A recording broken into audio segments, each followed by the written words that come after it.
Glória a Deus. Meus irmãos, a paz do Senhor Jesus, glorificado e exaltado seja o Senhor. Que Deus em Cristo possa te abençoar nesta tarde, nesta noite, neste dia, né? Não sei qual é o horário você vai estar disponível para assistir essa videoaula, mas que Deus em Cristo derrame sobre você, sobre a sua família, as bênçãos do Senhor. Irmãos, chegamos à lição de número 11 da nossa Escola Bíblica Dominical e hoje trataremos sobre a convicção, né? A convicção cristã, cultivando a convicção cristã. Estamos chegando, nos aproximamos do término desse trimestre, onde tem por título A Igreja de Cristo e o Império do Mal, e como a igreja deve viver, né, num mundo dominado pelo espírito da Babilônia. Glorificado seja o Senhor. O texto áureo da lição ele diz assim: porque a nossa exortação não foi com engano, nem com imundícia, nem com fraudulência. 1 Tessalonicenses 2, versículo 3, né? Então, diante disto, diante dessas incertezas, né, do tempo presente a qual nós estamos vivendo e dos ataques às doutrinas bíblicas, torna-se indispensável o crente cultivar uma profunda convicção cristã. 2 Timóteo capítulo 1, versículo 12 e 14. Não cabe ao salvo esmorecer em meio às atribulações, mas prosseguir confiante pelo prêmio da soberana vocação. Então nós fomos chamados a não desistir. Paulo nos orienta, né, dentro da sua palavra, da palavra de Deus, escrita aos Tessalonicenses, em todas as cartas de Paulo escrevendo. Vimos isto na lição passada, que nós somos renovados a cada dia através do Espírito Santo. Como cristãos, nós não temos, né, nenhum motivo para desistir da nossa caminhada. Nós temos que ter convicção daquilo que nós fomos chamados, daquilo que nos espera, daquilo que nós pregamos. Porque que hoje eu vou dizer que muitos se afastaram do Evangelho, muitos perderam, né, a sua base, que é a palavra do Senhor, porque perderam a convicção, perderam a certeza, né? Deixaram-se levar pelos enganos. Mas Paulo está dizendo, a nossa exortação, né, não foi com engano. Paulo não exortou as cartas que Paulo escreveu, as igrejas que Paulo foi exortando, os irmãos que Paulo foi exortando. Paulo está dizendo, não foi com engano, nem com imundícia e nem com fraudulência. O que nós vimos hoje é um evangelho fraudulento em muitos lugares, é um evangelho imundo, né? E que esse evangelho que está tendo aí não é o evangelho de Cristo Jesus, não é o evangelho de cruz. Muitos evangelhos que estão sendo pregados aí não é um evangelho de engano, mas o evangelho de Cristo é o evangelho da verdade, da sã doutrina, da palavra de Deus, aonde nós precisamos ter a convicção de que ele não muda, né? E de que esse evangelho ele é imutável, independente do que aconteça. Deus ele não muda a sua palavra, Deus ele não volta atrás na sua palavra. A verdade prática, o cultivo da convicção cristã é imperioso, né, para a prática e a defesa da fé em tempos de adversidade. Queridos, é neste tempo que nós estamos vivendo, é neste século que nós estamos vivendo, é nesta época a qual nós estamos vivendo, é imperioso a convicção cristã, é de profunda necessidade que nós nos mantenhamos firmes na palavra de Deus, crendo naquilo a qual nós pregamos, crendo naquilo a qual nós entendemos da palavra de Deus, aquilo que é pecado, aquilo que Deus abomina, aquilo que vai contra a vontade de Deus. Então, como cristãos, nós somos exortados, né? Esta é a palavra correta, chamados a cada dia para viver em uma convicção, em uma fé inabalável, independente do que aconteça no mundo, independente do que o mundo secularista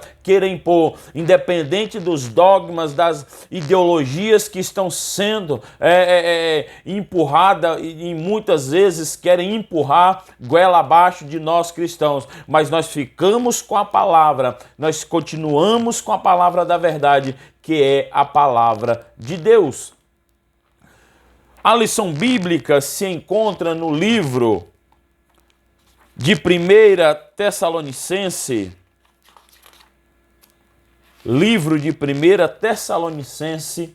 capítulo de número 2, versículo de número 1 ao versículo de número 12.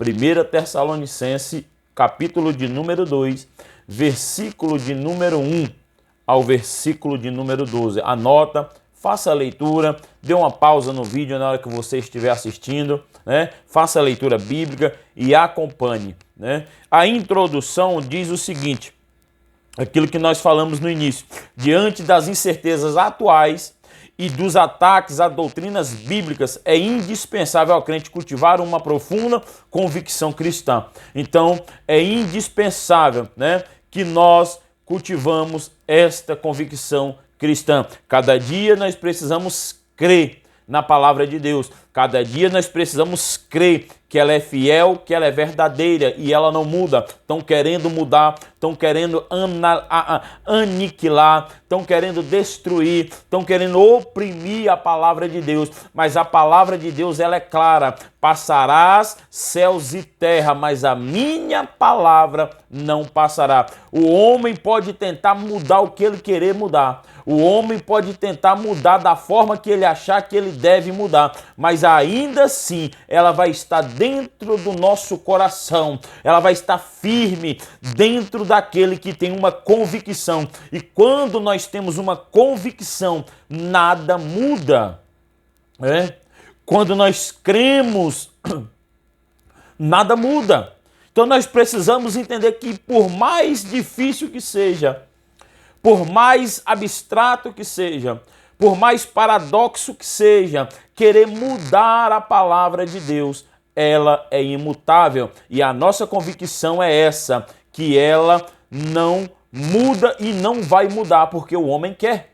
É o que Deus escreveu, é o que Deus determinou. Essa introdução, ela aborda a importância da convicção cristã em tempos de incerteza e desafios das doutrinas bíblicas, né? E ela ressalta a necessidade de que os crentes cultivem uma fé profunda e inabalável, seguindo o exemplo de figuras bíblicas como o próprio apóstolo Paulo, 2 Timóteo 1, 12 e 14. Então nós temos Cristo, né? O nosso Jesus, o Salvador, como o nosso exemplo. Ele é o nosso alvo, é ele que nós cremos, né? É na palavra do Senhor. Mas a Bíblia nos dá respaldo para crermos através de exemplos bíblicos, e exemplos bíblicos como a vida do apóstolo Paulo. Sedes meus seguidores, assim como eu fui de Cristo. Paulo teve todas as opções, né? Eu costumo dizer que Paulo, ele teve tudo, né, a seu favor para desistir do evangelho, entre aspas. Paulo foi chicoteado, Paulo foi preso, Paulo passou fome, Paulo passou frio, Paulo sofreu naufrágio, Paulo foi perseguido, Paulo foi tanto sofrimento que mas Paulo está dizendo, ó, eu sei que tudo isto é momentâneo, né? Toda a tribulação, essa leve e momentânea tribulação, ela é passageira, mas a glória que nos espera, ela é eterna, ela é para sempre.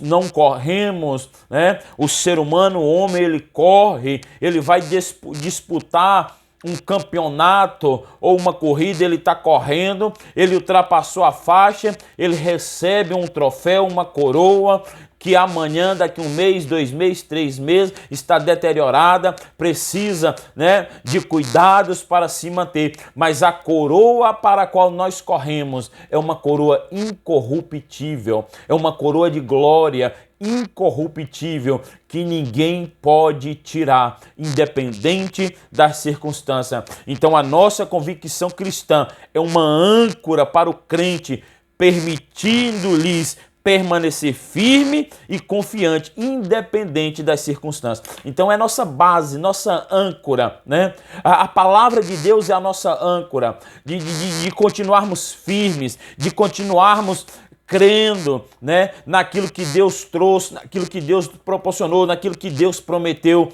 para a sua igreja. Ele não disse que seria fácil, ele não disse que seria um mar de rosa, mas crendo que nós temos uma palavra do Senhor. E ele diz bem claro, a palavra de Deus, ela é clara: no mundo tereis aflições, mas tende bom ânimo.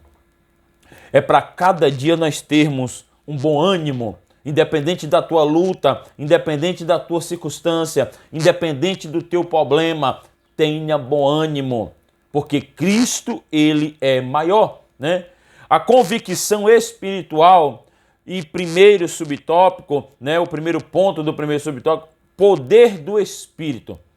Por orientação divina, o Evangelho foi proclamado na Europa. Paulo teve uma visão em que um homem lhe dizia: passa a Macedônia e ajuda-nos, Atos 16:9.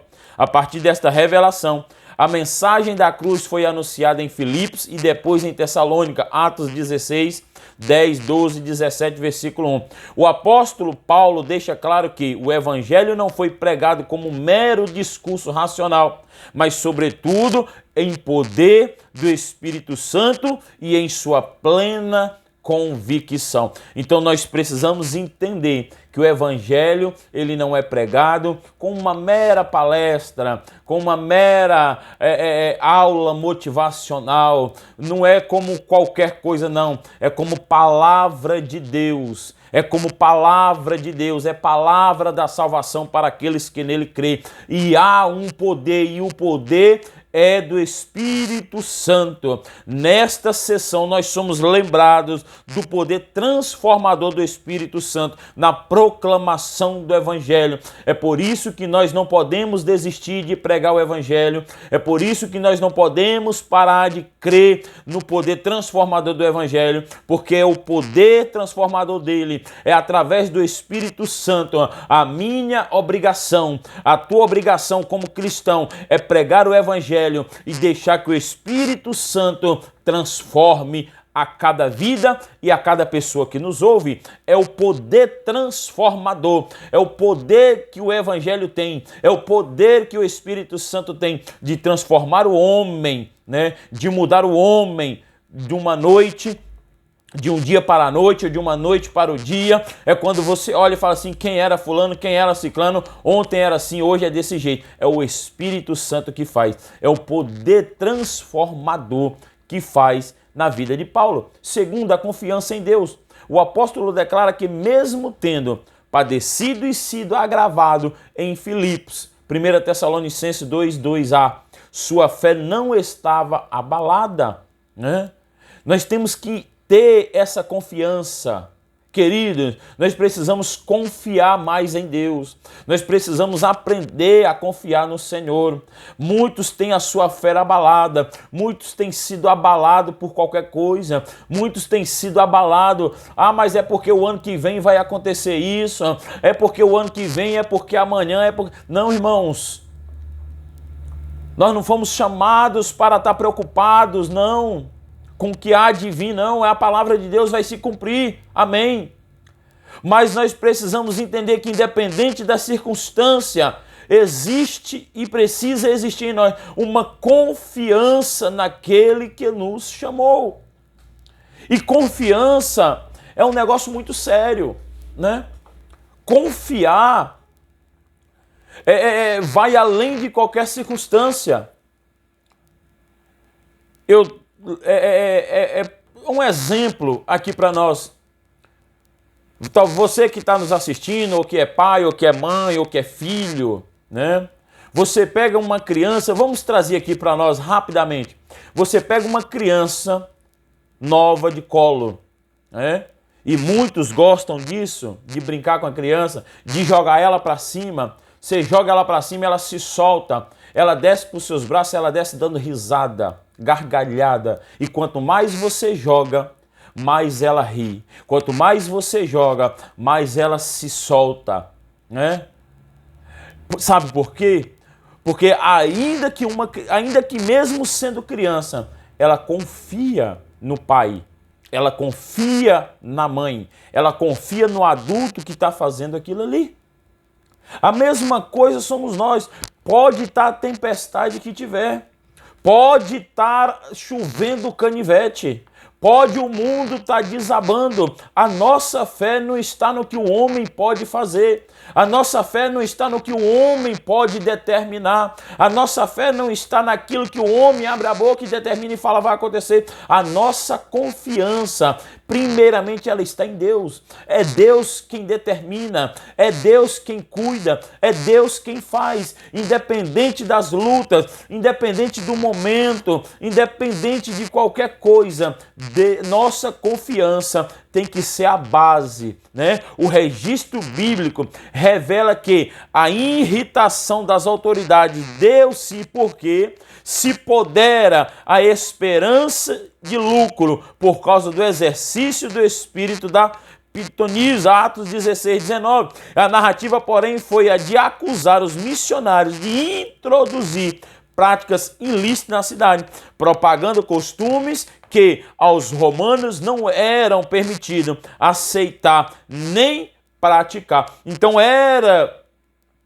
não era de costume, eles ficaram. Quando Paulo chega ali, quando Paulo começa a pregar, quando Paulo começa a trazer o evangelho, a preocupação deles era com o financeiro. O comentário bíblico pentecostal, ele destaca o seguinte, destaca que esta acusação se refere aos missionários converterem cidadãos romanos. Os romanos eram proibidos pela lei de se converterem e assim toda a pregação evangélica feita pelos missionários seria visto, né, como contrário à lei. Hoje muitos não querem mais pregar. Hoje estão querendo criar leis para proibir o evangelho, igual muitos países já têm. E muitos têm se recuado. Muitos têm recuado. Mas nós precisamos confiar naquele que nos chamou. E em terceiro, fidelidade naquilo que nós pregamos. Nós precisamos ter fidelidade na pregação. A fidelidade na pregação, Paulo está dizendo, ó, aos apóstolos, o apóstolo dos gentios, ele está dizendo, ó, assegurando que o evangelho anunciado em Tessalônica não foi com engano, nem com imundícia, nem com fraudulência, né? Hoje não se vê mais, muitos estão pregando o evangelho deturpado. Não tem mais fidelidade na palavra de Deus. É o que eu acho, é o que eu penso, é o que eu quero, é o que me atrai. Não existe mais na pregação de hoje. Hoje são pregações motivacionais. Quem sou eu para condenar ninguém aqui? Hoje são pregações de motivação, pregações motivacionais, que Deus te ama, Deus te aceita do jeito que você é. Deus não faz acepção de pessoas, Deus não faz acepção de pessoas, mas Deus não concorda com o pecado. O evangelho, ele é claro, é céu e inferno. Ou nós nos convertemos, ou é convertido pelo evangelho, ou não tem outro caminho. Só existe dois caminhos. Só existe dois caminhos. O evangelho precisa ser pregado com fidelidade. A pregação, ela tem que ser fidedigna da palavra de Deus. Não é aquilo que eu quero, né? Ou aquilo que agrada a determinada igreja, aquilo que agrada a determinado público. Hoje nós temos muitos pregadores. Eu estava assistindo um pastor falando, um professor, e ele testemunhando, ele chegou em determinada igreja e já para ele poder pregar, ele só recebe o bilhete. o senhor não pregue sobre isso por causa da família assim, o senhor não pregue sobre isso por causa do irmão desse jeito, o senhor não... E foi determinando uma lista para ele. E ele levantou, pegou o microfone, né? E perguntou para a igreja, o que vocês querem que eu pregue? Então hoje tem-se um evangelho a gosto do cliente, a gosto do freguês. Eu vou pregar o que a igreja determinada, o que tal igreja quer que eu pregue. Eu vou pregar o que determinada, o que agrada a família tal, a fulano tal. Não, nós precisamos pregar o evangelho de Deus, genuíno, que agrade a Deus, né? Ainda que muitos não recebam, mas que agrade ao Senhor. É o verdadeiro evangelho que precisa ser pregado nos dias de hoje. É isso que está faltando em muitos lugares, o verdadeiro evangelho. Mas não querem pregar o verdadeiro evangelho para não perder A, para não perder B, mas está perdendo as almas. Almas estão indo para o inferno por causa desse falso evangelho que está sendo pregado nesses últimos tempos. A convicção moral, retidão nas ações. A convenção opera a transformação moral na vida do crente salvo, 2 Coríntios 5,17, né? O dicionário Vini descreve retidão como caráter ou qualidade de ser reto ou justo e acrescenta que o termo faz alusão a tudo que é certo ou justo em si mesmo, né? Ao que quer que se conforme com a vontade revelada de Deus. E é neste aspecto, na obra da igreja eleita, né, enfatizar assim que, segundo a revelação das Escrituras, o crente salvo deve pautar as suas atitudes segundo a moral bíblica. Então eu não posso pautar as minhas atitudes naquilo que eu penso, naquilo que eu acho, naquilo que eu entendo que vai dar certo, naquilo que a sociedade está determinando. A minha pauta tem que ser, as minhas atitudes têm que ser pautadas na moral bíblica. Essa tem que ser a minha, né, convicção. Dentro da reputação ilibada, né? A reputação ilibada considera-se portadora de reputação ilíbida. A pessoa de reconhecida idoneidade moral, Atos 6,3, né? Com o conceito de idoneidade moral, relaciona-se diretamente às virtudes de responsabilidade, de honra, de dignidade e de sinceridade e de bons costumes, né? Em virtude da relevância do termo, sendo este um requisito para o acesso a cargos públicos, né? Tantos outros cargos, tantos públicos, precisa haver uma idoneidade, né?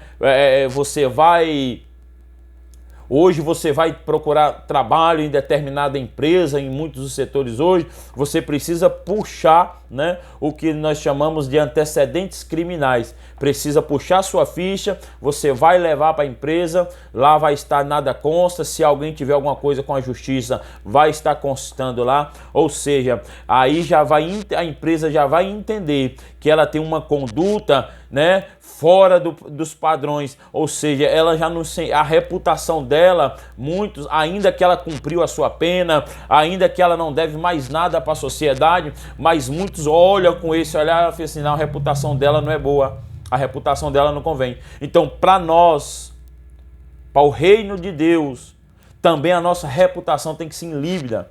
Deus tem que olhar e falar, não tem nada que desabone, não tem nada que desagrade, né? Não tem nada que faça, que nos impeça de chegar até Ele. Então nós temos que carregar, como cristãos, uma reputação límpida diante da sociedade e principalmente diante de Deus, né? Essa tem que ser a nossa preocupação. O ponto 3, uma vida irrepreensível. O adjetivo irrepreensível denota uma conduta que não pode ser censurada.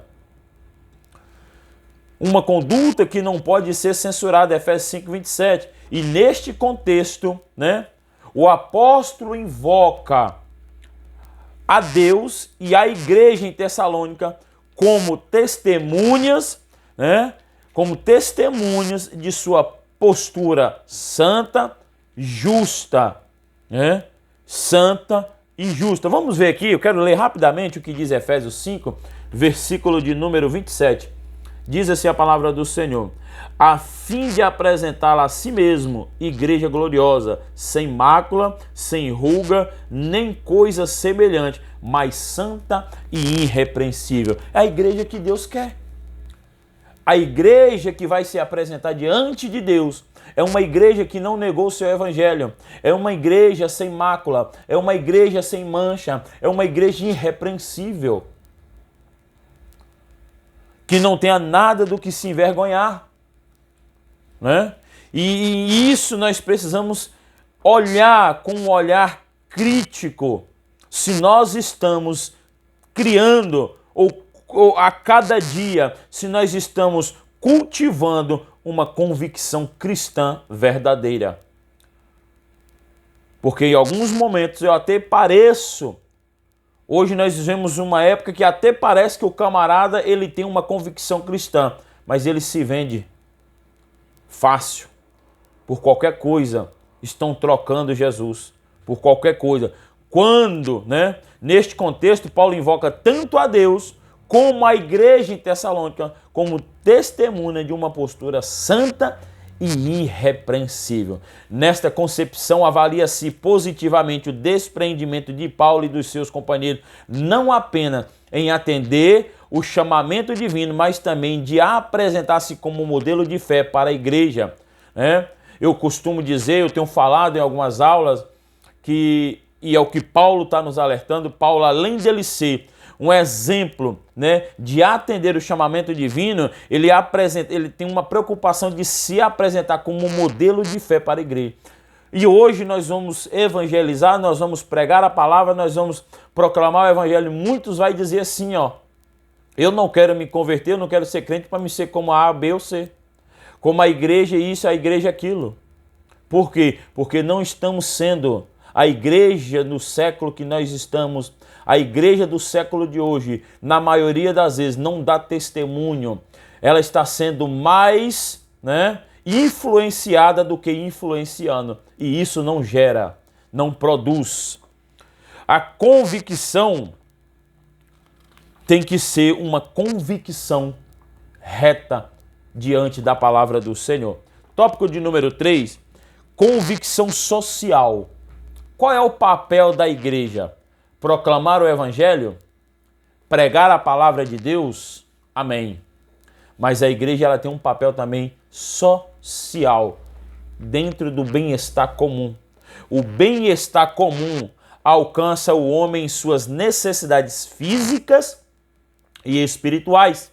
Não por acaso a Bíblia fornece instruções para o bem-estar espiritual e social dos seres humanos. 2 Timóteo 3, 16, 17. O papel da igreja é o de proclamar o evangelho, Mateus 28, 19, e aliviar o sofrimento, promovendo o bem-estar social entre os irmãos. Tiago 2, versículo 15.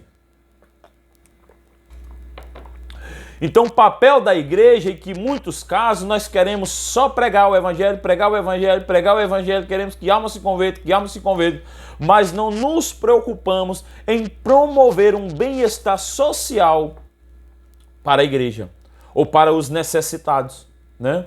E a nossa declaração de fé, o Soares diz o seguinte: ensina que a Bíblia é o manual de Deus para toda a humanidade e que as suas instruções também visam a fidelidade humana e ao bem-estar espiritual e social de todos os seres humanos, ao qual nós lemos 2 Timóteo 3, 16 e 17. Então o papel da igreja é proclamar o evangelho e aliviar o sofrimento, promovendo bem-estar social. Esse é o nosso papel como igreja. No âmbito social, por exemplo, a igreja pode e deve somar esforços no combate à fome, ao desemprego, à violência, à injustiça e à discriminação, dentre outros. Reitera-se que a justiça social sempre foi uma bandeira defendida pelo cristianismo. Então, nós temos que pregar o evangelho, mas também fazer a obra social, né? E uma dedicação altruísta. O apóstolo se dedicou com profundo altruísmo na propagação do evangelho. Atos 20, 24.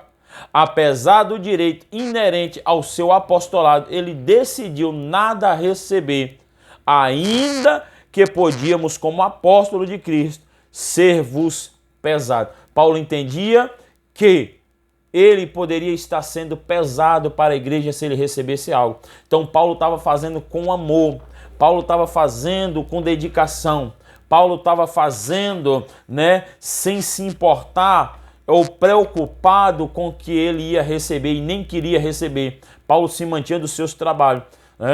Hoje há uma briga, dentro deste meio aí, de pregadores, de pastores que ganham uma fortuna. A própria Bíblia vai dizer, e o próprio Paulo vai escrever que o obreiro dentro da palavra de Deus, Paulo deixa claro, o obreiro é digno de seu salário. Não estou dizendo aqui que nem é. O que nós estamos trazendo é que Paulo estava olhando para aquela igreja e falando, esta igreja, este povo não tem condições de me sustentar e eu não quero ser pesado. Pastores que cobram 10, 20 mil de uma igreja, e aqui cada um é cada um. Eu não vou entrar neste assunto, neste mérito, mas o que Paulo está nos exortando é a dedicação à obra altruísta, uma obra com sinceridade, uma obra com amor, uma obra sem olhar qual é a recompensa financeira que vai ser recebida, mas olhar que para aquela igreja, que aquela igreja precisa, aquele povo precisa, almas que estão precisando, almas que estão sedentas, da palavra de Deus, e nós precisamos levar a palavra do Senhor. E é neste contexto, Franz Argman, ele diz o seguinte, enfatiza aqui, a história do modelo de liderança sacrificial de Paulo ressoa através do século e pode ser claramente ouvida por todos os que são chamados para as posições de liderança, quer sejam remuneradas ou não. Deve-se esperar que o ministro demande muita força de vontade, seja um trabalho árduo e exija muito daqueles que nele trabalham. Aqueles que quiserem cuidar de pessoas e honram o chamado de Deus serão considerados imitadores da dedicação de Paulo. Então, para nós, ministros, que queremos fazer a obra e que fomos chamados, nós precisamos fazer a obra com uma convicção, com determinação. Paulo foi submetido a uma série de provações durante o seu ministério, 1 Tessalonicenses 2:2. Não obstante, ele nos deixou exemplo de intensa convicção da nossa eleição em Cristo, 1 Coríntios 11:1. Destacam-se sua convicção espiritual resultante do poder do Espírito Santo, a sua convicção moral com reflexo do temor de Deus. Então, nesta conclusão, nós somos levados sobre o exemplo marcante da convicção que o apóstolo Paulo deixou para nós por meio da sua vida e ministério. Apesar das adversidades e provações que enfrentou, Paulo demonstrou uma convicção profunda e inabalável em sua fé, sendo um modelo a ser seguido. E é esse modelo que, como cristãos, nós precisamos seguir. É esse modelo que, como servos de Deus, nós precisamos seguir. A luta está grande, os dias são trabalhosos, a cada dia vai ficar mais difícil, a cada dia vai ficar mais complicado, mas eu quero que você entenda uma coisa, precisamos continuar cultivando a nossa convicção cristã.